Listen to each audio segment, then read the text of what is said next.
Happy Monday, everybody. Welcome into the PHNX Suns Podcast. I'm Lindsay, that's Saul, that's Gerald, and that's Flex.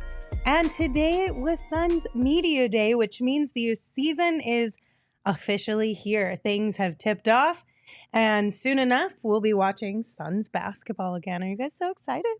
I'm very excited. I am. I'm ready to get going. I just don't give a shit about any of this. I want to see them on the court, and I'm ready to see it now.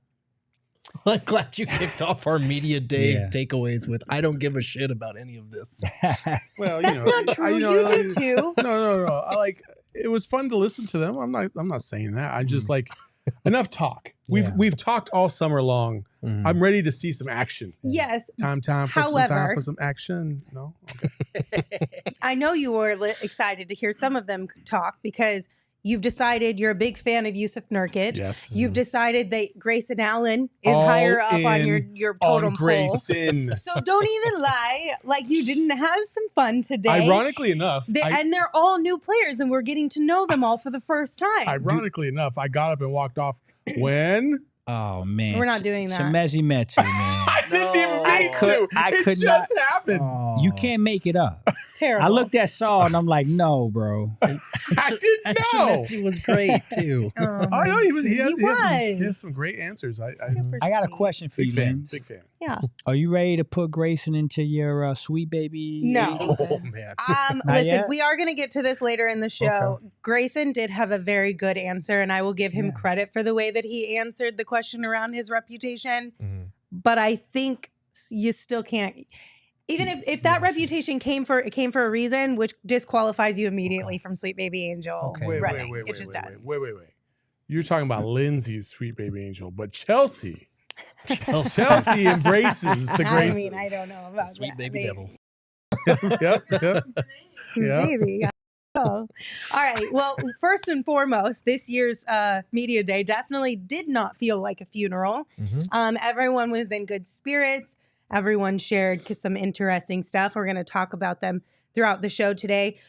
First and foremost, though, we are going to address the fact that this is the first time that we heard from anybody on the Deandre Ayton trade, because even when the Suns sent out a press release making it official, there was no note from James Jones. There was no note from Matt Ishibia. There was no note from Frank Vogel, which I understand that Ishibia and Vogel were a little bit newer to DA, but typically we do see something within these press releases. I thank them for their contributions. We wish them the best, but there was not any of that. So this is the very first time we got to hear anything about the trade, and we will start off with that. Here's what Matt Ishibia and James Jones had to say about the Deandre Ayton trade.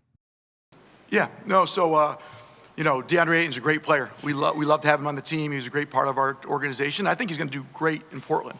I really think he'll put up some great numbers and really impress a lot of people, which is exciting for us, and I wish him nothing but the best. He's a great person and a great guy. But for our team, Nurkic was a better fit for us. And we're trying to win a championship now.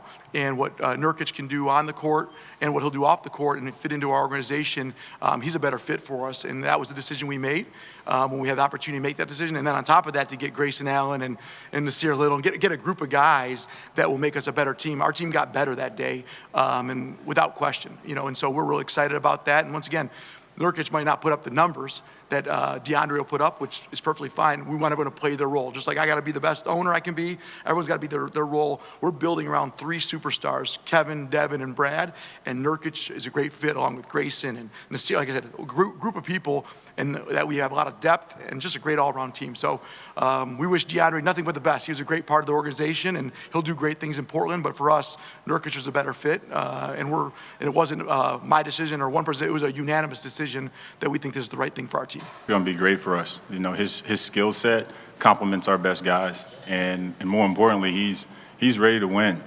He's been in a situation the last few years where they're just playing to try to get to where we are, but we're playing to win championships. And if you get a really good player who's motivated and you give them an opportunity to win a title, you usually see the best versions of those players.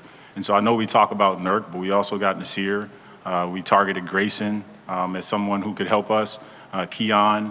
All those guys collectively, they make us a better team. And so we make decisions that we know will make us better. And when we see those opportunities, we go and attack it. So it seems like in their mind, I mean, we did get the classic. We wish him the best. Hopefully he's happy in his situation. But no surprise here. It seems like in their minds, Nurk was just a better fit for what they felt this team needed moving forward. That's what they say. Isn't that what we've been saying, though? Yeah, I mean that's what they said. That's why they're all on board with this. I mean, you don't make this move unless you feel like it's without a doubt going to make you better. Mm-hmm. And from all accounts, this is what the Suns think is going to make them better. Yeah. And I mean, it's hard for me not to disagree based on Deandre Ayton's track record. And really, it's not just about Nurk versus DA. It's also the other two pieces that you got, which I feel like are very, very good pieces after looking at this a little bit more and more, especially Grayson Allen. Yeah, I mean, I don't think anyone. I did see James Jones throw a little bit of shade on the Suns interview that they did separately from Media Day, where he was talking about, Nurkic not complaining about his role and embracing it or whatever. That but was Tom Chambers. Was that Tom Chambers? Tom Chambers. I thought that was James Jones that said that. That's what I thought too. But then when I reread it, it was Tom Chambers that said that quote. Oh, okay, okay. Yeah. Well, then in that case, if nobody. James Jones had said that was a little bit aggressive. That would have been a lot of aggressive, shade, not a little shade. Right. So nobody on the Suns then publicly was throwing shade today, which was nice. Yeah. I think everyone agreed that they agreed with what we had all been saying all summer, was that like a fresh start would be beneficial for both sides. It's going to be interesting to see if Nurkic is able to live up to this fit, but everything that he had to say and Ishibia and James Jones had to say about him in this system was encouraging. Yeah, I mean, that's what we've been talking about. It's more about fit, right? Mm-hmm. It's not about the player. We all know DA is a better player, but Nurk is a better fit. And it was nice to see them kind of reiterate that stance.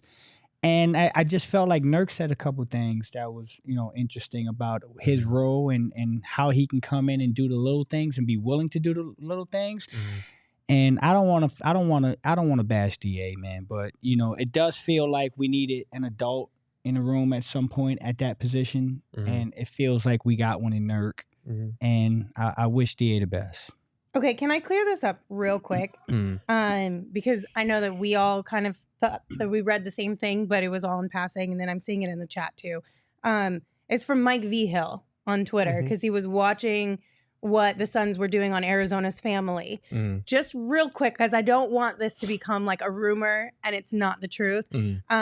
Mike said, James Jones described Nurkic's role in detail with Tom Leander, and Tom Chambers then said, quote, but more importantly, he doesn't complain and he embraces it. So it was Tom Chambers who said it, you guys. I don't want that to be like a thing. Just to double check, because I don't want to throw James Jones under the bus like that for something he did not say. And we weren't able to see that stream because we were there. So, it's kind of hard to. Also, Tom Chambers was super loud today. Oh, my God. Oh, my God. That guy. Tom. Bring it down a little bit, bud. Yeah, anyway, I was just pulling that up, so I wasn't really listening to you guys because I just wanted to make sure that we cleared the air on that one just because I had seen it in the chat. But anyway, I think at the end of the day, we all can agree that we just felt like it was a good parting of the ways for both entities. Yeah. You know what I mean? It wasn't DA wanted out. The Suns wanted to get away from him. They both got what they wanted, and we move on. Right, because we're hearing in the chat too, a lot of you guys had mentioned off the top, listen, we all just got back like 20 minutes ago from Media Day, so we haven't been able to look at some of the other things. But a lot of you in the chat are mentioning that DA, it appears anyway, that within his conversations at Media Day, reading context clues, that he privately maybe requested a trade away from the Suns as well. And then the Suns and James Jones were like, okay, we'll make this happen and we'll just call it a day. Either which way, again, like you're saying, Saul, I don't think it really matters. No. Because it's done and over with. DA is in Portland. Jusuf Nurkic is here with the Suns, and we're all going to move on, and things will play out the way they play out. You know why I think it matters? To the people. Because all we heard was, how dare the Suns trade Deandre Ayton? How dare they get rid of DA? Oh, my God, we need DA. This was a stupid move. We got worse. But now with those clues, and now you find out hindsight being 2020, if Deandre Ayton did indeed request a trade, how does that change that narrative? You know what I mean? And so I think it matters, because if he didn't want to be here, I'm glad he's not here. I'm a damn Phoenix Suns fan. And if you don't want to play for the Suns, deuces. That's kind of how I'm with it. Well, you know, I also feel like that. Listen, I just feel like DA's immaturity is really what got the best of him ultimately here. Because I think there is something to DA about you have to understand your role, and even I fought against that because I felt like he should be a bigger part of the offense.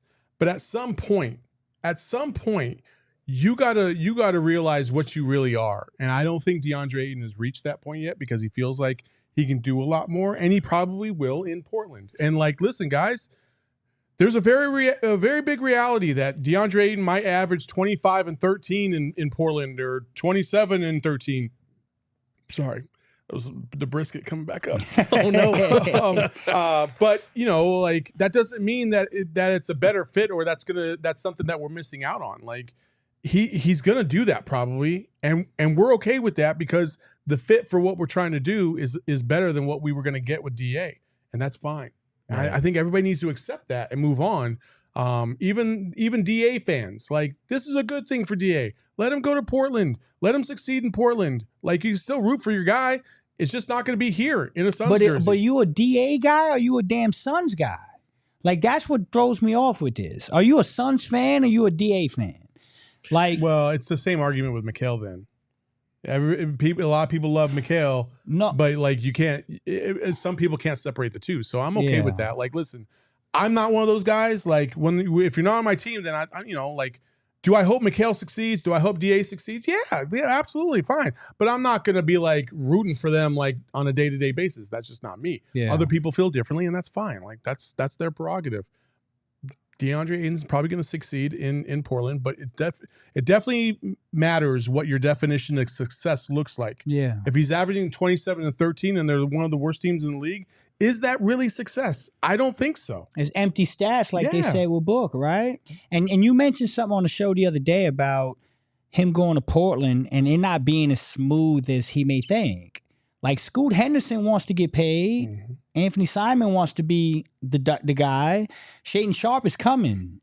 Is there a situation where DA gets there and you got three guys saying, hey, man, you got your bag. We getting ours. Yeah. So you may not get the touches and the looks that you think. So it's going to play out the way it's going to play out. Chauncey Billups just said that today. He literally said, like, you know, he's not going to be like our Joel Embiid or anything like that. Mm-hmm. But you know, he's probably going to do better than he did in Phoenix. Mm-hmm. So you're already laying the foundation for like, hey, I know everybody thinks we're just going to feed big guy the ball 40 times, but that's not going to happen here either. There we go. Right. And I think he'll go to Portland. I think he'll get more touches and more opportunities there because the expectations are lower. And as much as some of these other guards are coming up and going to probably be the face of that franchise in Scoot's case, you know, he's still a rookie. They're still young. And he's a guy that has more experience, especially playoff experience, than a lot of these guys. So I think he can help them in that way. I think they can help him by giving him more opportunities. But you're right. Like, I don't expect him to go out there and put up 27 and 13. Wow. And even if he does, I would kind of expect it to be on a bad team in the Western Conference. So I think this is good for Deandre Ayton because he can get some of these opportunities that a lot of people in Phoenix wanted to see him get, in terms of like trying different things on offense and, you know, being able to fail because this team has been a title contender for pretty much every year except for his first season. So he didn't really have those opportunities that young players get, number one picks get, to get the ball, to make mistakes, to grow from those. So I hope he gets those in Portland. It would change the narrative for me a little bit if it turns out that he did request a trade, like, you know, however many weeks before training camp starts, because that would be kind of unfortunate for him to be on a team with Devin Booker, Kevin Durant, and Bradley Beal and not want to be a part of that. But you know, I'm still waiting to find that direct quote in that video to see. So that's what I'm confused about because everybody keeps saying, now everyone's saying, no, I watched the thing and it said, James Jones said Nurk will do his job, not complain and embrace it. So I honestly, I don't know. Sorry. Another thing about the Portland thing is we consistently talk about Scoot and Anthony Simons and Shaedon Sharpe, and neither one of those guys are going to be the top dog over there. It's going to be Jeremy Grant. Like, he just got a super big deal this summer. No, it's going to be Scoot. You think? Scoot for life. As a rook. Scoot for life. Yeah, that deal. I is love crazy. Scoot though. I do. Scoot's a dog. So we got a super chat from Trevor. Thank you, Trevor. Appreciate you sending us super chat. Said, DA was cringe when he said he brings dominance. I'm not going to go down that path. Musab, we apparently missed a super chat from him on Friday. They asked if DA gets a tribute video, which he ultimately did. Absolutely. Yeah, on social, you mean in the arena? I think he's talking about maybe the arena. Yeah, absolutely. Yes. Yeah, he'll get it. Yes. He'll get a tribute video. Yeah. Now, hopefully, they don't do it in the preseason because that's like shade. No, They I won't would do it. hope They should not. do it in the regular If he season. requested a trade, like we're thinking, They would still do it. if he requested, They would still do They it. would still do it, but it'll be Because the it's- bad. It'll be listen. They're gonna boo DA in Phoenix if he requested a It's trade. like it's like breaking up with your girlfriend but your girlfriend says, "Hey, I think I want to see other people," and you're like, "Oh no, that's too bad." That's kind of what it's like. Also, Am I wrong? Who have you done that to? You sounded like you did that felt- before, bro. It felt highly personalized. I think I've gotten divorced twice before for a reason. Listen. There's definitely Damn. going to be a tribute video, and there are definitely going to be mixed reactions in the arena. Some people will cheer, some people will boo. I don't think people will boo. I think they'll politely clap, and it won't I won't be the rousing ovation that probably Mikal and Cam Johnson will get. No. But I don't think people will boo. It would be uncalled for. Even if he did People request a were trade. booing during games here for him. You underestimate. I this think People People were are not gonna booing him. boo. They were like deflated when he would catch a ball rolling to the rim and I miss disagree. a layup. I don't think people are gonna boo. CP gets an ovation. Yes. Yeah, right. He should. Also, Allie in the chat brought up something that we all noticed last night as well. DA unfollowed Book on Instagram Yikes. and KD Ouch. and a lot of people. Which runs contrary to what Book said about him shaking his hand after the Right. trade and him So being here's- excited. Here's what Book said about the whole situation. Perfect. Because, not only those guys, even before that, Mikal and Cam, everybody that was a part of, historic part of this franchise. Trades are the hardest part of this business, because I know me personally, I'm so invested, but, just understanding that, people might be in a better situation. I seen Deandre get to Portland. He had a big smile on his face, and even when we shook hands before he walked out after the trade, you could tell his energy was, a new opportunity, new momentum. So that's all you can ask, is that they're in a better situation, they continue to flourish and get better. But yeah, like I said, the hardest part of the business is that. But those guys have done things for this organization, and that will never be forgotten. Yeah, I mean, I feel like he hit the nail on the head. He's a guy that his roster is now completely different than it was just 2 years ago, let alone when they were cycling through G League players like 5 years ago. So trades are a hard part of the business. I don't think on Book's end it was anything personal. I'm sure DA probably feels some type of way about the fact that this happened, because if it did, there's no way it would have happened without Book and KD clearing it. But yeah, I don't know. Listen, I think at the end of the day, what this tells you is that Devin Booker is a pro, and he knew how to handle this situation. He didn't get up all in his feels. Now, to be fair, Book is the number one on quite possibly the best team in the NBA. It's nice to be the top dog, so it's a little easier to Yes. to be on the perch and looking down at everybody else, Right. as opposed to fighting your way up the hill. But also Deandre Ayton, I think this just kind of goes to show you a little bit about where his perspective is and where it needs to improve. And if he's ever going to reach, peak status, he is going to have to mature. And I don't think the way he went about, unfollowing on Instagram, that's a That makes me sad. That's a weak move. It's a weak move. It makes me sad because, I totally understand being mad at, and again, we have no idea what's going on behind the scenes, though. But I understand being mad at the organization, unfollowing the Suns, like anytime you get let go from there's an organization, no way.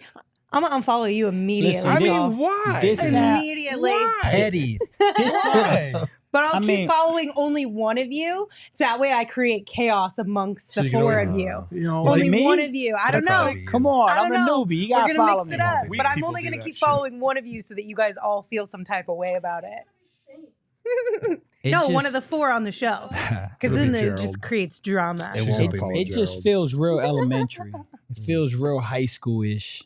Like, you a pro, man. You got a max contract because you play with Devin Booker probably. And you're going to go ahead and unfollow the dude. That doesn't make any sense to me. So Nate said, I unfollow old coworkers. But is the coworkers who you would have... I don't know. I would assume... Yeah, but do you block them? No, he didn't block them, did he? No, maybe he didn't.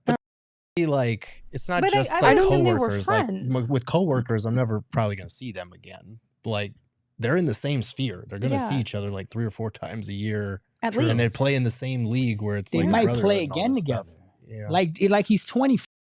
Yeah. Oh, like they could play again together down the road, or you just don't burn those bridges, man. It's just, don't burn bridges, people. Right. Jose in the chat said that's like throwing away a friendship bracelet. It is. It really is, though. It is. Okay, so we did get a super chat from Biscuits, and the Bear, and they sent us some of the quote of what DA said during media day, and I have a longer quote, so I'll read the longer one. Midday, my agent called me. The GM for the Phoenix Suns took me upstairs. I got traded here, and that was it. I thanked him for the way he handled it and accommodating to my wishes. Here we are today. I don't. So you could read that two all. separate ways. I feel like the context and maybe like how the question was asked and like how DA answered could provide a little bit. Yeah. I think you could take that both ways. You could read between the lines and say that sure, maybe he did request a trade. You could also be like accommodating to my wishes of James Jones being the one who told me up front. I don't know. I don't think you can spin accommodating my wishes after trading. You could, but it could also just be like he wanted to get traded to, like, if he knew that it was coming, he wanted to get traded to a team like Portland where he could get touches. I feel what you're saying. Like, yeah. This doesn't confirm for me that DA requested a trade because that, I don't know. I need more than just that one little phrase. I'm just tripping over. He called James Jones the GM referring to him by name. Yeah. Well, probably because maybe he assumed that everyone in Portland doesn't know. I don't know. Maybe that's what he was just trying to make sure everyone knew. Played in Portland, didn't he? No. I'm just saying it could have been that. It could have been as simple as that. Him making it clear as who was. I mean, listen, I think we all are comfortable saying, I mean, DA's not the best communicator. So sometimes he'll say things and you perceive it one way and he didn't mean it that way. Right. So I will give him the benefit of the doubt there. I'd like to see the video myself and get a better read for it. But with that said, I mean, where there's smoke, there's fire. And there are some things behind the scenes that makes me feel like they could be on to something here. They could be on to something here. And if that's the case, I'm happy, man. DA, go be dominating in Portland, bro. Have fun. Well, like, how about this, folks? How about just like the chat is requesting us, we just move on. All right. Just like he's moved on. Okay, but one last thing. Only because 2 people in the chat asked. Yes, as of right now, at least, Kevin Durant does follow Deandre Ayton still. And as of 30 minutes ago, Devin Booker did still follow Deandre Ayton. All facts. We'll put that out there. Okay, fine. We can pivot and talk about something else. But first, let me tell you about the BetMGM Sportsbook app. BetMGM quite literally wants to give you some free money, so take advantage of it. Why not? Sign up for BetMGM and use bonus code PHNX when you sign up. You place your first BetMGM Sportsbook wager through BetMGM Sportsbook mobile app of at least $10, and you will receive $200 instantly in additional winnings, regardless of your wager's outcome. It is that simple. All you got to do is use that bonus code PHNX when you sign up for BetMGM Sportsbook mobile app. You can check out the show notes for full details, and now you can listen to Shane talk about the disclaimer. Gambling problem? Call 1-800-GAMBLER. Colorado, D.C., Illinois, Indiana, Kansas, Louisiana, Maryland, Mississippi, New Jersey, Nevada, Ohio, Pennsylvania, Tennessee, Virginia, West Virginia, Wyoming. Call 877-8-HOPE-NY or text HOPE-NY 467-369 New York. Call 1-800-327-5050 Massachusetts. 21 plus to wager. Please gamble responsibly. Call 1-800-NEXT-STEP Arizona. 1-800-BETS-OFF Iowa. 1-800-270-7117 for confidential help Michigan. 1-800-981-0023 Puerto Rico in partnership with Kansas Crossing Casino and Hotel. Visit BetMGM.com for terms and conditions. U.S. promotional offers not available in D.C., New York, or Ontario. Also, if the conversation around DeAndre Ayton, which was a very topical conversation today for obvious reasons, has bothered you, I highly recommend our friends at OG's.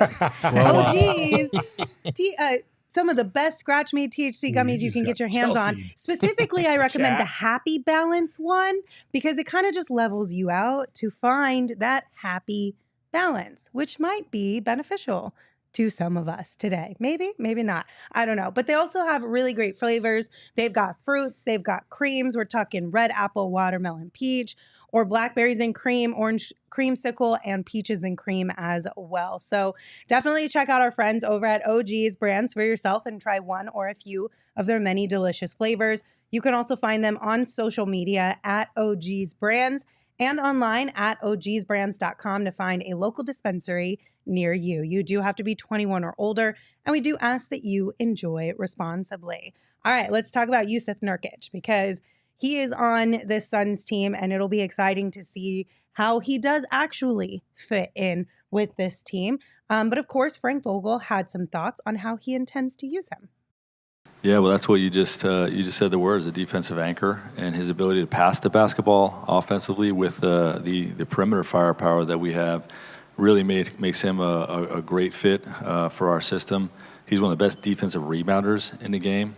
So as we compete to guard, we're going to force a lot of misses, and we got a board. We want to get out and be a running team. We need somebody that can dominate the defensive boards, and he's elite at that. Yeah, well, the two things that stick out, what I just mentioned, is that he's a dominant defensive rebounder and that he's an exceptional passing big.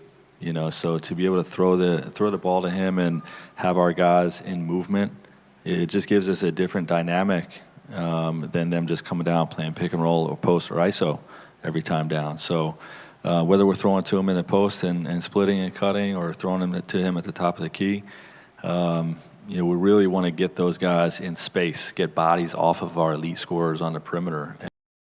Yeah, so it goes back to what they've been saying. It's all about fit, and they really do feel that they got better going from DA to Nurkic because of, and he mentioned it there, the passing and the defensive rebounding. And I think, obviously, DA was pretty much a nightly double-double if you look at his averages. Yeah. But there were some games where it would skew more towards 6 or 7, and then he would bounce back with like a 13 rebound game or something like that. Nurkic does check out as a slightly better defensive rebounder than DA, and the passing thing is something that's going to open up a lot on offense because DA, when he would catch the ball in the short roll or even at the top of the key, it was usually two-handed overhead bullet passes. Nurkic has a little bit more skill to where he can feed cutters, and they can use him as a connector like they used to with Frank Kaminsky and Dario. And I think that's something that'll open things up because Frank mentioned it, like we're not going to do just pick and roll or ISO or post-up plays every time down. Like we're going to be able to get our star players in motion and have multiple passers that can feed them on the offensive end. And that's huge when you don't have like a true point guard as well. I 1,000,000% agree. I think Nurkic's passing ability is some of the best in the league from the center. And again, like that gives you a lot of variety in terms of what you want to try and get accomplished. He's a suitable scorer on the offensive side.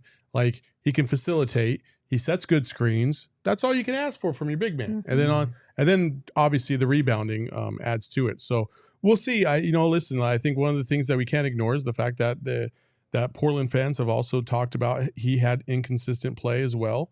But listen, he didn't say it, but he said it today in his press conference. Like it's a little bit different playing for a team that's just struggling to try to make the playoffs as opposed to playing with a team that has championship aspirations. Right. There's just a little bit of a tweak there. Yep. And I think that's a significant tweak. Plus everybody that's surrounding him, like it matters. Like, cause dudes, listen, as much as we would love to not have Jusuf Nurkic, have a bad year, there's guys behind him that are going to be clamoring for minutes as well. Like this whole roster is going to be clamoring for minutes. Like you got to fight for everything you get on this team. So nothing's going to be given to anybody.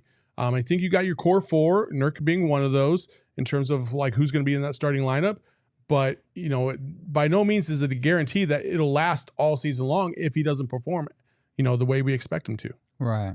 I mean, everything you guys said, the rebounding, the passing, the basketball IQ, the way he connects the team. I think something that wasn't talked about enough today was the 2.5 threes he takes. You know, that's something that DA didn't do. And I think, you know, we talked about the best version of KD, Book, and Beal is going to be when they can attack you with a clean paint, get to the rack, and have Nurkic, you know, spreading the floor, stretching the floor, and getting those guys out of the paint for them. So I like it. I was very impressed with the way he handled himself, the way he answered the questions. I like what Frank and the rest of the crew had to say about Nurk. And I think he's going to be the adult in the room, come in, do his job, and we'll be fine. Yeah, absolutely. We got a super chat from Trevor again. Thanks, Trevor. Appreciate you. Said Nurk will appreciate playing with KD and Book more. And Saul, to your point about playing on a contending team, like it's not even about one or the other or not liking where you're at. It's just, it is what it is. We've talked about it with Bradley Beal. You know what I mean? Like everyone knows, like sometimes it's just a little bit easier to do the dirty work or the stuff that's not as fun when you know at the end of the day you're playing for something more meaningful. Well, Nurk played very well in the bubble. Like I think people sometimes forget about that. And he was playing with CJ McCollum and Damian Lillard. And I forgot who else was Melo on that team. I can't remember if Melo was on that team or not. But 2020 was like 17 years ago. I know it feels. I have like no idea. It feels like forever. But that was a good squad. They competed. I believe they got to the Western Conference Finals that year against the Lakers. Yeah. Yeah, I thought. No, they in the bubble. Yeah, in the bubble they lost in the first round. No, no, I didn't think it was the first round. Yeah, the Blazers. Oh did. yes.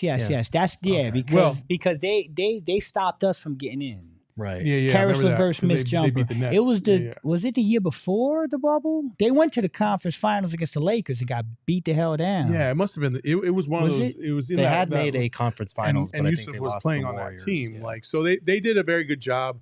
You know, he did a very good job on that team, and he showed explosiveness, and he had a little bit more versatility to his game. Now he's been limited with that leg injury. You know, when it happened, and it kind of stunned him. But you're hoping that he regains some of that form.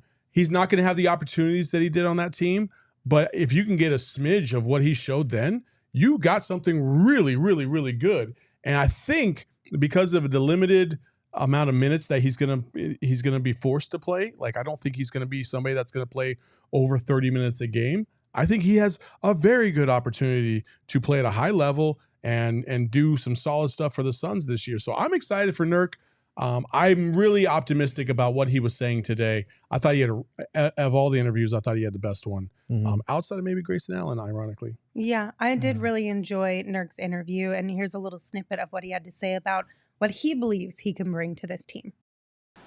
I mean, as far as fit, I think it's a really good fit. And obviously, the reason I'm here, they really believe that I'm a great fit, and I really should mean that. What I can do, you know, I'm not came here to replace no one. I'm a Nurk playing the right way. I think it's really fun, and they understand that. They have 3 scores, 30 points a game. It's just for the big is amazing, man. Like to have ability to see how they're gonna guard, you know, KD, Beal, or Book, or who they're gonna double. It will be fun, man. I think it will be fun. And for me, to all those little things, to be, you know, great in defense, and this team was struggling to pass or rebound. You know, I'm one of the best in defensive rebound, so I think, and I believe I'm a really good fit as far as that. And my game gonna help everybody else. You know, like Book said, I'm a point guard now, so it'll be fun for me to really enjoy, and fresh start, and a super team. You know, I didn't have a chance to be part of super teams before, so I will experience that in the best possible way. So. See, so listen, a lot of people were like, but Nurk was clowning the Suns, Brooklyn 2.0 when they got Beal. But did you hear what he just said? He never had a chance to be a part of a super team. He was just low-key a little jealous. Yeah. But he was actually really wanting to join the super team that is the Phoenix If they ain't Suns. hating, you ain't doing it right. See, guys, it wasn't about any actual hate. It was just like, man, I just want to be on that side. I want to be hanging out with them. And now he's here. A lot of people were saying he looks a little bit skinny. I think he looks really good. He looked great. He looks fit. He looked fantastic. Yeah. Looks like he knew something was coming and started working early. Oh, That's what it looked like to me, man. You mean like before the draft? He had a lot of time. So how do you guys feel about Nurk now, just as a whole, having had now the ability to talk with him, learn a little bit more about how he's feeling about being in Phoenix, and now that it's been almost an entire week since everything sort of went down? I mean, I tweeted that I'm a big Nurkic fan now. He's probably my number one favorite player of all time now. So all it took was 12 minutes at all the it took podium. was 12 minutes to change my I don't mind. even think it took 12 minutes. He was nodding his head 3 I minutes was into just like, oh it. yeah, He was literally the first answer. Keep talking. Let's go. No, he was fantastic. And again, like I think one of the things that it's funny. I was talking with somebody else about this today about down at the University of Arizona, they like to limit access to players, like for their basketball team specifically. And it's frustrating because as a community, you want to buy into these people as people because it makes you want to root for them more, right? Mm-hmm. And I thought today was a great example of us getting to learn a little bit more about these players, seeing their personality, and you buy into them more and you want to root for them. And that's how I felt about Jusuf Nurkic. I've never heard him really speak too many times. He's never really had that opportunity to do that in our forum. And now he does, and it's fantastic. So I'm rooting for the guy. I'm a big Nurk dude. Let's go. Yeah, I like what he said specifically about, because we had heard from Sean Highkin and a couple of other Portland people in terms of concerns for Nurkic that sometimes he's not always engaged, like similar things that we had been saying about DA. But he was saying all the right things today about like being on a team like this, like I'm going to do the dirty work. Like he mentioned his screen setting specifically, and that's a huge thing that he brings to the table. He was talking about, freeing those three in the big three up. And, Drew Eubanks kind of touched on it as well. How many things are going to be able to get out of that when other teams try to double one of those two? So if you're a big man, you're excited about the prospect of playing on this team. And Nurkic definitely brings that along with the passing and hopefully some 3-point shooting to the table as well. But I was very encouraged by what I heard from him in terms of being willing to, play his role, be a star in his role. Right. I like what I saw. I like what I heard. He looked good. He spoke well. He seemed energetic about it. And I think it all goes back to what we talked about earlier, the situation. You're playing in Portland. You're playing in Phoenix. What happened there? Nothing. Keep going. Okay. This one, I don't know. You're playing in Phoenix. You're playing in Portland. Two different dynamics.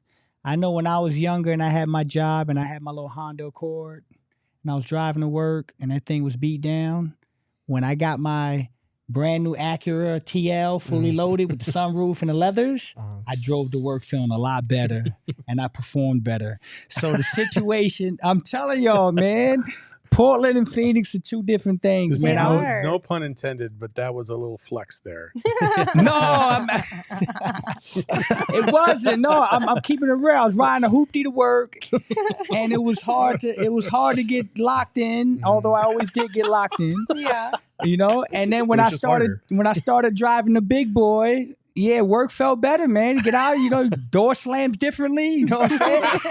It's like, let's get to work. So that's what I think. Phoenix is the fully loaded whip, and Portland is the hoopty. That's it. That's what I meant. Eli in the chat mentioned one of my favorite things from the Nurk interview. Said, quote of the year so far, quote, "I'm a Nurk." I feel like we should probably make that a thing. Yeah. I'm just saying, can we all join in that? Can we all be Nurks? I like it up. Because I'm not mad at it. I think it's safe to say that Jusuf Nurkic is now a part of our Phoenix Suns inner circle. And if you are also looking for additional inner circles to join, Circle K's inner circle is elite. The Circle K inner circle is their new free membership program. And within this program, you can save 25 cents per gallon on your first 5 fill-ups. You get every 6th free on a selection of Circle K products like pizza, coffee, ice cold fountain drinks. And all you have to do to join Inner Circle is by downloading the Circle app today for free. Terms and conditions do apply at participating locations. Visit CircleK.com for details. But this app also has so many other perks in it. Like, those are the two main ones, right? But last Friday was like National Coffee Day. So in honor of that, if you had the Circle K Inner Circle app, you got free coffee, I think, all week. Like, there's just so many different little perks for it. So definitely download the Circle K app today and take advantage of that. Also, there's a lot of perks for having Fubo TV. Fubo TV is the place to be if you want to watch your favorite college football teams or the NFL or over 140 live channels of sports, shows, movies, news, and so much more. You can stream live TV from any device, no contract, no cable, no hassle. Just sign up and start watching. Go to FuboTV.com/PHNX to sign up for 15% off your first month of Fubo Pro. Don't miss out on the action. You know what's so funny is I was thinking about this the other day, Lindsay. Yes. Noah in the chat said, Lindsay, where's your beanie? It's October. Yeah, this is wild. And you know what's so wild is I don't know why, but I feel like I have a mental block with the beanie now. Why? Because I feel like when you wear the beanie, I feel constricted. I don't know why. I do. I feel like I have to like, I don't know. I feel like I tighten That's up. weird. Claustrophobic? Like when she wears, what's I don't know. up? I don't know. It feels like you just gotta let your hair be free. Well, listen, Your tinsel fly. Yeah. the season is about to start, so I will be wearing beanies on a more regular basis. It's a random thought. I just It's felt like I really wanted to share. random. I don't understand it at all. I feel way more comfortable beanieless. Yeah, but I'll definitely I'm be glad you wearing could get beanies. that off your chest. I'll be wearing I've been holding that in for a while, ironically Yeah. enough. Oh my goodness. All right, let's talk a little bit about some of the other players, specifically the big three, and some of the things that we have heard from them today. We'll start with Bradley Beal. This one was one that was brought up a lot, even though we've talked about it all off season, but I understand why. Not having a traditional point guard on this team. But here's what Bradley Beal had to say about that. I mean, I'm very comfortable with it. I mean, it's something that I think all of us, you know, Kev, me, Devin, I mean, we've all had some ball handling responsibilities in our career.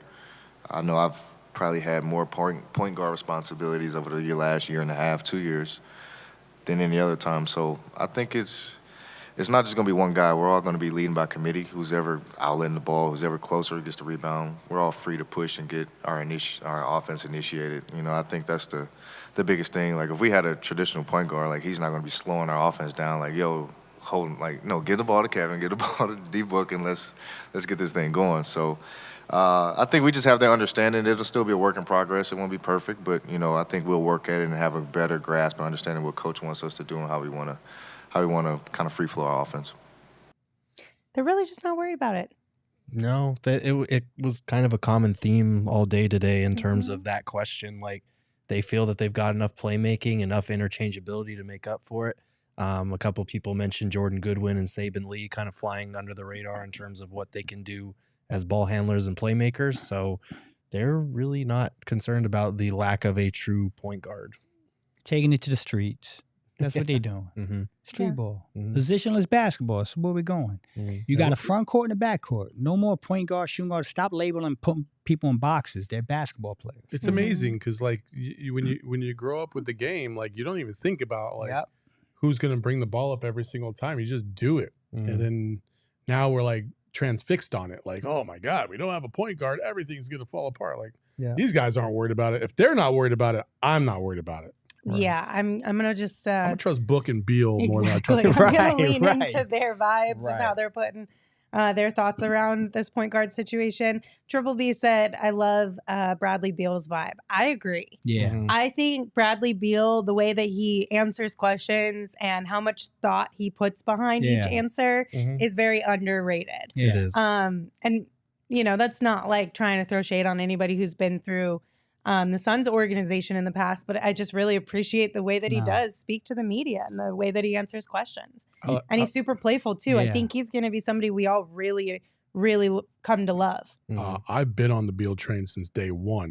I said that he is going to surprise everybody in the league this year.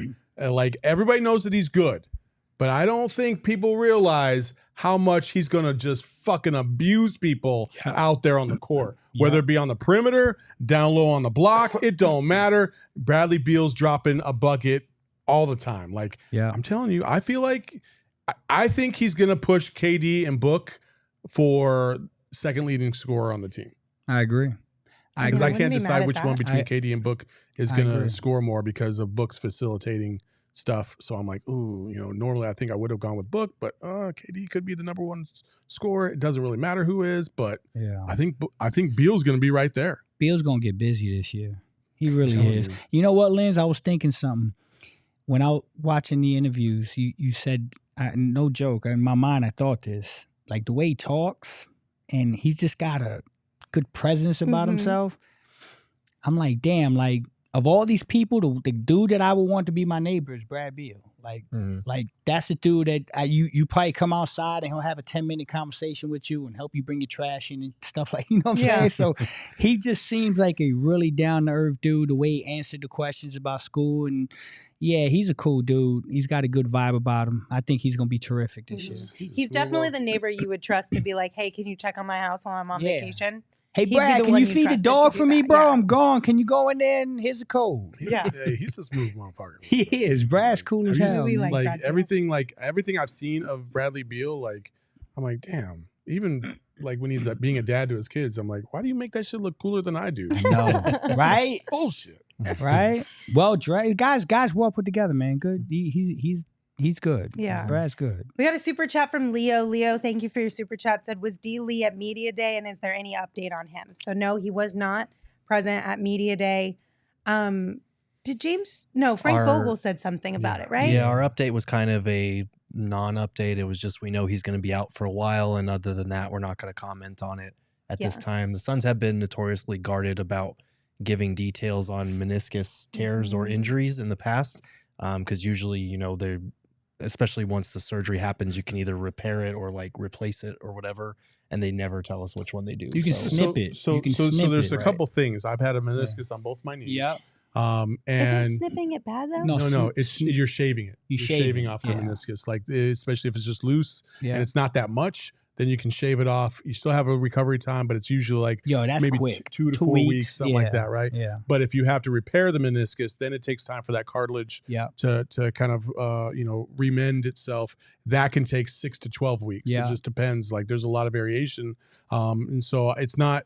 I don't know if it's not like they just are not sure, but I can tell you this: I saw this several times for whatever reason before we got to Media Day today about people talking about he's out for the season. No. That would be a meniscus tear unlike any other if they were out for the season. I've never really heard of a guy missing an entire year because of just a meniscus. Now, if another injury was happening in addition to that and they found that out in the surgery, that changes everything. But just a meniscus, like I was back on the court in 6 weeks after my meniscus surgery. Not a big deal. Yeah. I'm not a high flyer. I'm not an NBA basketball player. Well, he's not but I either. still did a lot of physical activity in the military at the time. So it's not that catastrophic. I've only, in my experience playing with guys that had that injury, I've only seen one person tear a meniscus and miss a whole year. But he tore 90% of his meniscus, right? So that's very rare. How you do that and not tear a ligament tear an is ACL or unbelievable. PCL, I don't get it. But in that case, the guy missed a whole year because they had to repair it, and it took 6 to 12 months for that type of damage. But if you just snip it, I play with guys that snipped it and play in a week. So here's a question, Gerald, and I did not know the answer to this. Maybe you do. Can you cut a player that is injured? Well, I mean, they have to cut 2 players. I don't know if they would go for, I don't think he'd be out long enough to go for like a disabled player exception or whatever. But, and I'd have to look into that to know the rules for sure on that. But they have to cut 2 players that are currently on contracts of some sort. I hope for D. Lee's sake that it's not something where they use that injury as kind of, that would be terrible timing for him. That would really suck for him. Yeah. But they're giving guys an opportunity to play things out in training camp. They have 2 cuts they still need to make.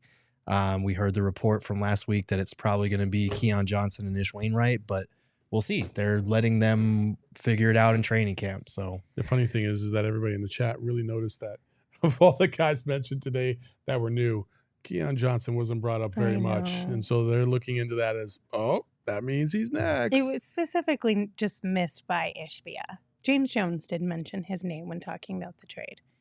But, I get it. Also, just real quick, I'm going to put this out there. Everyone in the chat, if you are being sassy, we will put you on a timeout, okay? We have crossed a few lines in the last few chats. So we're going to put some of you in a timeout. be better when you come back. Okay? Be better. Don't be a dick. All right. Let's talk about Devin Booker. If there's one thing we know for certain, when it comes to Devin Booker, he knows exactly how to handle all types of questions from the media. Emma?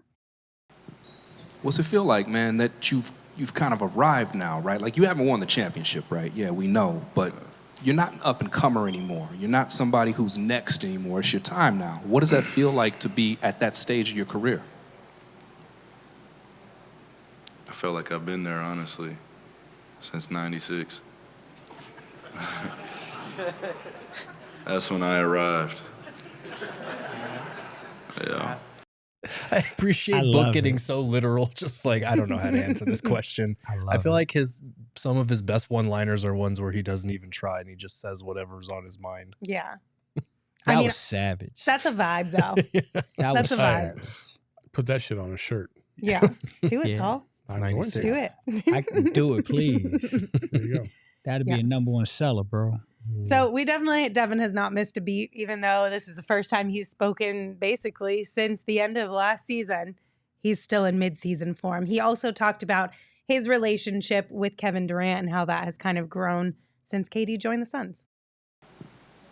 I mean, I'm just, excited to see our relationship continue to grow. As everybody knows in here, I was a fan first. And, I've always looked up to KD and, to be here firsthand now and get to spend time and grow that relationship is, it's a full circle moment in life. And, we have a great deal of respect for each other. And we continue to push each other. I know he's always in the gym. He doesn't take a rep off. He doesn't take a day off. So those are the type of people I like to be surrounded with. And, we have the same interests. So, off the court is always a good time. So those two continue to just find their groove, build chemistry, bond on and off the court, which is not surprising. I mean, KD's been a fan of Book's game for a long time. We've talked over the last couple of weeks how much Book has loved KD since he was a kid. Yeah. So it's not surprising that these two have become besties. He's loved him since '96. Yeah, I mean, I feel like we've talked about this. One of the more underrated stories coming into the season is the fact that Kevin Durant gets a full training camp under his belt. He and Book have had all off season to bond on and off the court. Those things are huge. They shouldn't be something that we forget about when we're talking about all these new guys, because Kevin Durant's technically a new guy. He's been here for like 20 games tops. So that's going to be something that's huge for this group. Even though there's like 13 new faces. Yeah. You know what's funny? I don't know if I mentioned this to you guys the other day or whatever. I talk to so many people. I forget who the hell I talk to sometimes. But when Damian Lillard just got traded, when you get traded, you got new ownership, you got new coaches, you got a whole new basketball team. Mm-hmm. It feels like Devin got traded this summer. I mean, basically. He just ain't go nowhere. Right. Like, he got new ownership, new coaches, and a whole brand new damn team. Mm-hmm. But he didn't go anywhere. And I can't think of the last, star basketball player of Devin's stature that has dealt with something like that. And typically, if that does happen, it's bad. Mm-hmm. Like the team sold, all the coaches got fired, and you got 11 scrubs to play with you. And now it's like, no, this might be the best team he ever plays with. So this is a unique thing, man. I love it. I love the chemistry between him and KD. I think it's going to be great. To be fair, if there's one player who can handle a bunch of turnover constantly, it's Devin Booker. Right. Because he's quite literally had to deal with that since day one. Yeah. Monty was basically the only, semi-long-term stability that he's had, right? Yeah. Yeah. From a coach perspective, anyway. Mm-hmm. Yeah. NBA. I mean, listen, Devin... If there's at least one thing, he can handle that. That's for sure.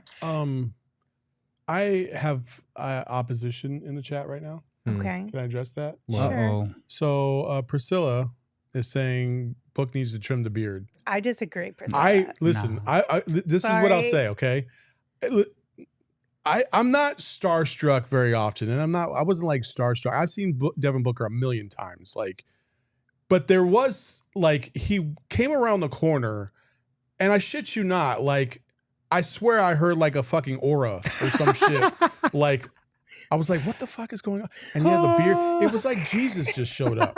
Like he was basketball like, Jesus. Yeah, basketball Jesus. They did just say showed that. up. They did call him that. He was like, he had the beard and everything, and I was just like, that's our guy. Like that's him. And he was The like, he was Messiah. coming to tell us how the future's gonna go, and he was gonna turn some wine into water or water into water, however that goes. And we were out, man. Yeah, you fixed it. It was you dope. Said, you It said was wine dope. and water. Like, No, water Listen, and I wine. love the beard. I love the it. beard. Don't change the beard, Devin. Like you're good. You know why you like his beard? Because I got a fucking beard. You and I don't want to be disrespected. yours looks just like his, kind of, man. That's why, man. That's You got the the best book compliment beard, I've ever brother. gotten. You got the Thank book you. beard going. I'm I not love mad it. about the beard at all. I think it's just an evolution of him growing up. It just shows how he's growing I up. like the beard. I I love liked it. it. Listen, since we already went off on a little bit of look kind of thing, can we all just real quick acknowledge Jimmy Butler Oh and my how God. absolutely amazing James Brown? Yes. it has been over the last 2 media days with his hair? I'm all for it. It looks like the character from Inside Out, Sadness. Yes. It's hard.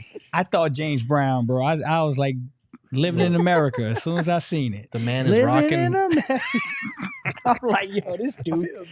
I feel good. I love it, man. I mean, the man is rocking an emo hairdo, playing in the NBA, Yeah, and that dating eye ring. Shakira. He's all of my middle school dreams. Wait, All Jimmy of them. Butler's dating Shakira? He Is was he? for a while. Yeah. Damn. Oh, Wow. Jimmy's a dog, He's on the then. come up Okay. then. He lost Look the at you finals, go. but really he won the Okay. finals. He If did. Shakira tells you to do that to your hair, do it. Did he pierce his eyebrow, Yes. or is this a Yes. pretend piercing? Did he pierce his lip? It looks like it in today's media videos, yes. Do y'all understand I'm here how for it. Jimmy? I saw the funniest tweet, and it was a picture of him, and he's like sweeping his bangs. Yes. And it said "Ball Out Boy" instead of "Fall Out Boy." I was The laughing my amount ass of off. emo band puns that people have Yes. made with this, elite. great. Today was on the internet that I'm actually proud of when it comes to that. Do y'all know Jimmy is a different cat? Totally. Like, You gotta be. I've talked to people that have dealt with Jimmy. Mhm. And like you go to his house and he's playing country music. Oh yeah. I believe Like that. Jimmy is a different He's cat. a different you know? cat for real. Yeah. For real. Yeah, he's also, a different cat. we also can't ignore the big elephant in the room too. What's that? Okay. Devin Booker showed up to media day and he was not wearing the Book ones. No. Oh. He was wearing his Converse. Mhm. And somebody else was also conveniently wearing the same Converse today, Lindsay.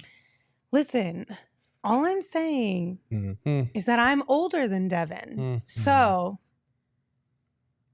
somebody stole somebody's look. But I'm the older That's one. yours? Mm. That's saying. yours. I've been wearing beanies, Converse. No, I'm just kidding. I'm just kidding, you guys. But I do Oh, like Book's no. looks because I feel like I wear some similar stuff. So I'm not mad at it. That's Okay. for sure. All right, back on track here. Kevin Durant also talked about Devin's new shoes, which were brought up quite a few times today. And he had some really nice things to say about it. Just happy for Book. That's a huge, huge accomplishment. Nike's you can say, rival with Apple is the biggest company in the world, you know. So to be a signature athlete at one of the biggest companies in the world means a lot. So I'm happy for Book. It's always been a lifelong dream of every player that had their own shoe. So I'm happy for him. And, you know, it's just the start of a brand that's just going to continue to blossom from here. He's so creative and so innovative that, you know, it's just only the start for him. So I'm looking forward to the next iteration of Books as well. Yeah, so even more excitement around Devin's shoes. I think, who was it? Was it Bradley Beal who Bradley was saying that Beal. he needed every single colorway Yep. immediately, like He even said hand his size, delivered, right? Yep. Said his Gave size, him his right? Like size and 14, everything. everything. Yeah. Yeah. which can relate. Yeah, I would feel the same way if I was Devin Booker's teammate. I'd be like, listen, you got to hook it up.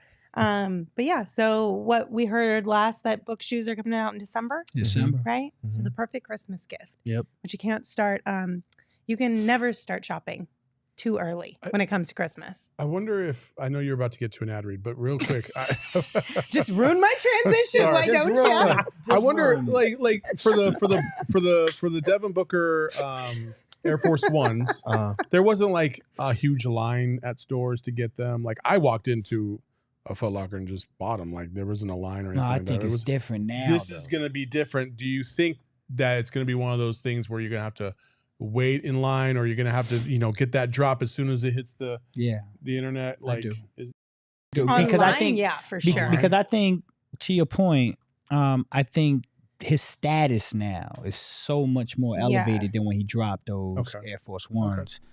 Because his Converse sold out sold out in 30 minutes. Yeah.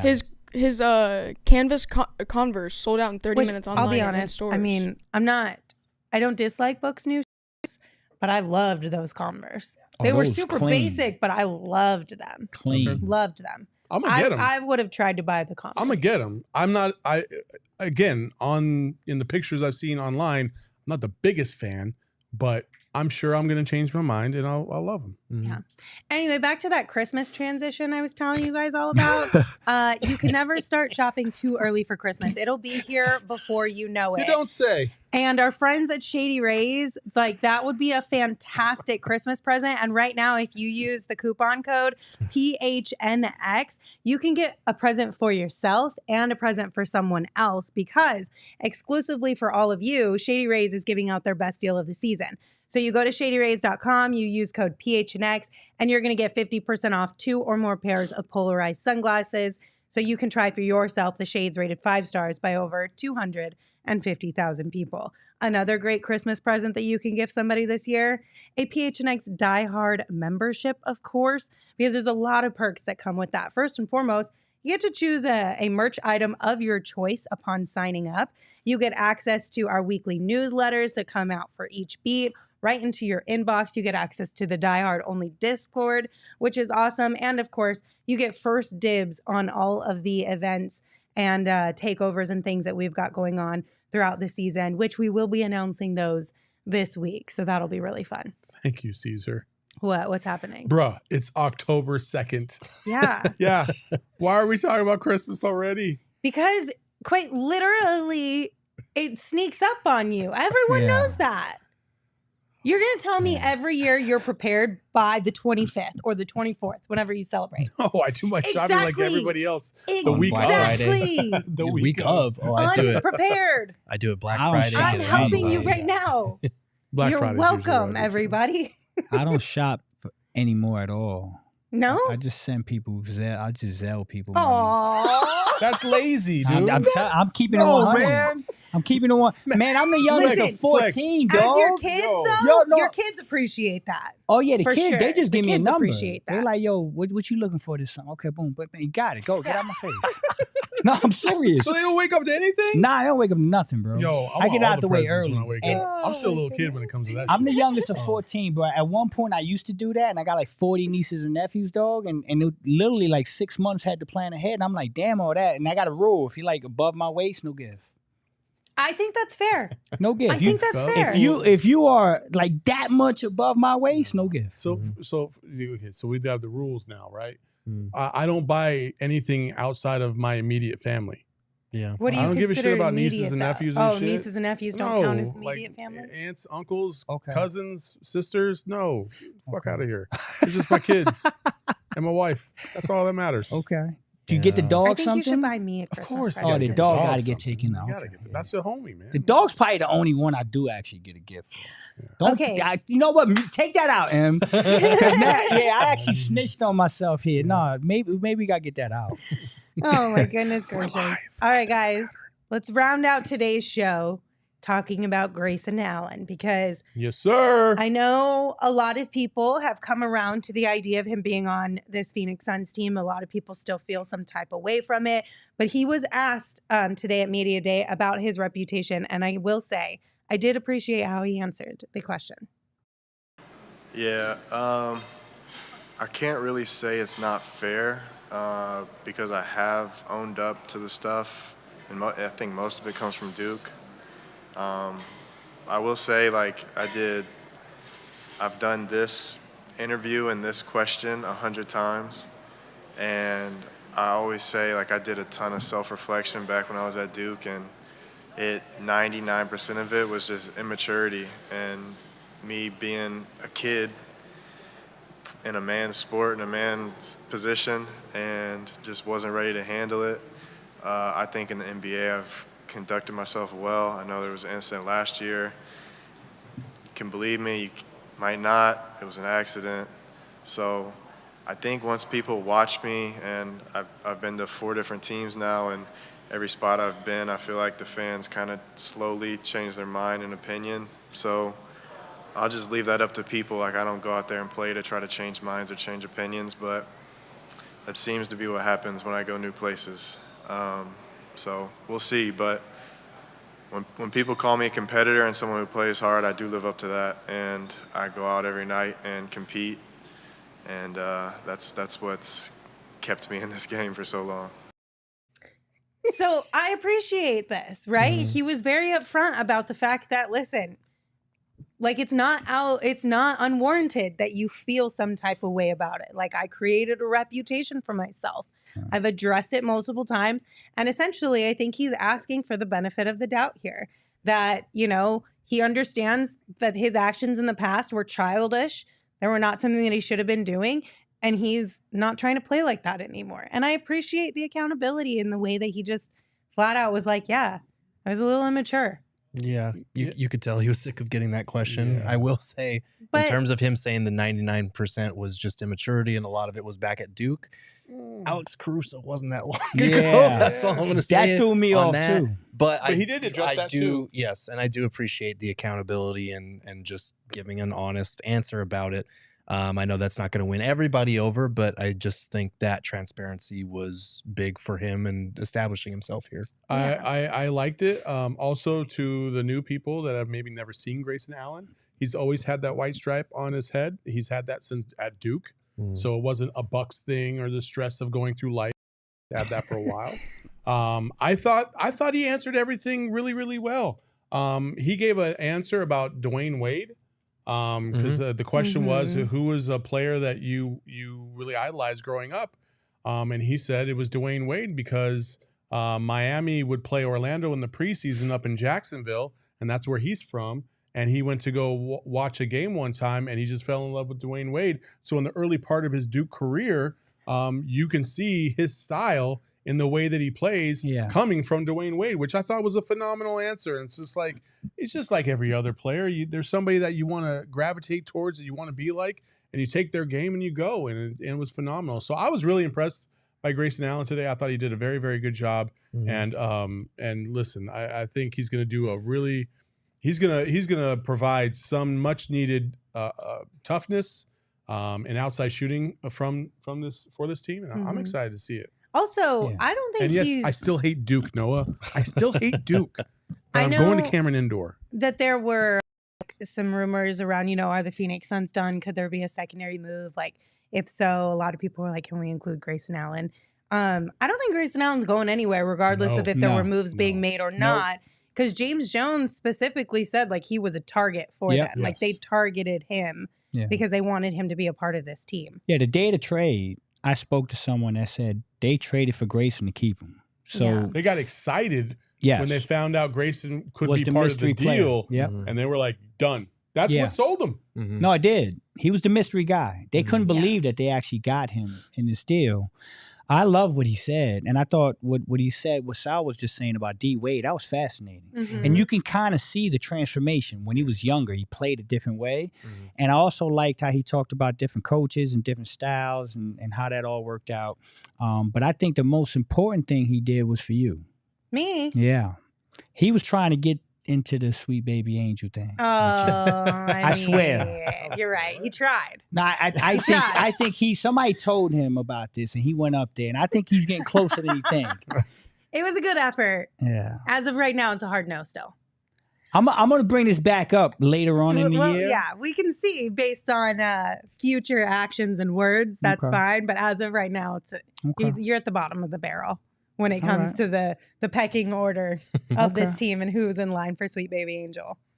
I don't think I have a more clear idea yet. Brad Beal. Brad Beal. No, I already know who it's going to be for her. Yuta? Yeah. Yep. You think it's going to be Yuta? 1,000,000% Yuta? it's going to be Yuta. I could see that. I already know you're going to just be like, that's my Sweet Baby Angel. Game one. Yuta's a top candidate. I could see that. That's interesting. I don't know. Let's all find out. I can see it. Stay tuned, everybody. I'm on the edge of my seat. Tell me, Liz. Okay, we have a couple super chats to get to, and then we'll get out of here because I'm losing my mind, apparently. Espos Burner, thank you for yours, said, Gerald the type to slap bags of dog food at Walmart. So we read this when the clip was playing, and you guys were like, what does this even mean? I don't know. I feel like it's one of those things where, and Emma agrees, it's just one of those weird, like, sensory things. Like, it just, I don't know. It's like, so Gerald, you know when you pick up like a screwdriver and you do the thing where you make it like go twice, and it's just like a thing you do. It's the same. Oh, like the power tool. Yeah. Okay. Yeah. It's a thing. Yeah, it's just a thing you do. It's the same thing with like when you see like a bag It's of like dog the tongs. food. Yeah. On barbecue, You got to make sure they work, right? Yeah, you got to make sure they work. Clearly they work. Yeah, so when you go, like when you're passing a big bag, slap it. You know what? I actually like, do are that. you winding slap it, or you just tap it in on the way out? Even if it's just like a little like on the top, just because it's, I don't know, it's just a thing. No, I've done that. Yeah. I didn't know what y'all were talking about earlier, but I go to when I'm in the aisle and I see the bag, I smack the hell out of it. Really? Yeah, I do. It's just I don't know why. I do that with a doorway. I like. I mean, similar, Like high school. similar vibes. Yeah. Oh, like I like that. Also, we were telling you guys this one, and you guys thought we were crazy, but like, you know, the plastic around the toilet paper, and if you, maybe it's different if you have longer nails, but you just take your nail and go straight down and this perfect crease. It's like such a weird. Do you ruin the toilet paper though? Sensory issue thing. I gotta quit. Does it ruin the actual No, roll? it's just the plastic thing. Oh, it's just the such a plastic. good sensory thing, though. Like, I agree. It's like, okay, it's like this. Wrapping paper. When you cut the wrapping paper, I cut Oh, the you time and get it the just goes scissors so perfectly. Oh, I do that. I like that. It's the same I like vibe that. where I you're like just that. like, I nailed that. I'm gonna try It's that the same right vibe. after I gotta go to the supermarket Listen, and pick I something know up. it's I'm weird. trying that. I know it's weird. No words. Oh my gosh. You've never done that with wrapping paper, though. I've done it. You already. understand that, right? No, because I can't cut that bitch in a straight Well, line at all. Gerald, we need to work on you, Gerald. Gerald said he slices it like the golf, like the golf. Everybody in the chat's Fade. like, wait, what? Okay. Lindsay, what is wrong with you? Listen, Yeah, same. I've never done I that get before it. either. I get never, it. Moving on to our final super never chat. have I ever. Oh, wait, we have two more? Yeah, two more. Okay, we'll start with Human Bean because it's a fun one since we're already there. And Corey's is a little more legitimate. Human Bean said, shout out to Gerald. Met him while crossfade at a wedding at Culinary Dropout. I swear it was water on my hands. Go Suns. Yes, it was nice meeting you. I was going to the bathroom, that long ass walkway that they have that leads to the bathroom, and he like ran into me and was being so nice and saying how he like watches the show and stuff. So it was nice meeting you too. Yeah. All right. Now, a super chat from Corey. Thank you, Corey. Appreciate you. Said, you guys think no PG decision was because they couldn't find one like that they liked or could afford, and their hands were forced, or strategically saying we don't need one? I think they didn't force it. I don't think they forced it. They took the best players that they could get, and a point guard just didn't happen to be amongst that group. They still were looking for a point guard to see if they can make some things happen. That's why TJ McConnell came up in the conversation. But they weren't going to force it because they didn't feel like it was an absolute need for them. So that's kind of how I feel. That's kind of how I view it. I feel like you don't make the campaign trade if you're worried about how much playmaking or needing a point guard. I feel like bringing in Nurkic, oddly enough, kind of plays into that. They want to get their guys in more motion and not run the same type of pick and roll sets every time down the floor. So I think everything that they've done reinforces kind of the idea that we don't feel we need a traditional true point guard like Chris Paul. I think Vogel even mentioned, like, we want to play faster this year. That, yeah. Ish was talking about how he's been getting outlet passes because the whole thing is just get the rebound and go. We're trying to push. So I think they're getting everybody involved on that. Yeah, I agree. I don't think they need to force, and I think it's something they think they can address later. Yeah. Like in December or January trade deadline, if need be. But why not just go in there and let the guys hoop up? All right, guys. I think we should leave before I say anything else that's even more embarrassing than I already said on this show. Thank you all for joining us. We appreciate you being here. We will be back tomorrow at 3 p.m. So plan to come hang out with us then. Training camp will have officially tipped off at that point.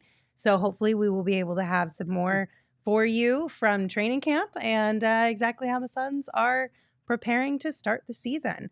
So until tomorrow, you can follow the show on Twitter at PHNX_Suns. You can follow me at Lindsay Smith AZ. You can follow Saul at Saul_Bookman. You can follow Gerald at Gerald Bourget. And of course, you can follow Flex at Flex from Jersey. Who wants to take us home?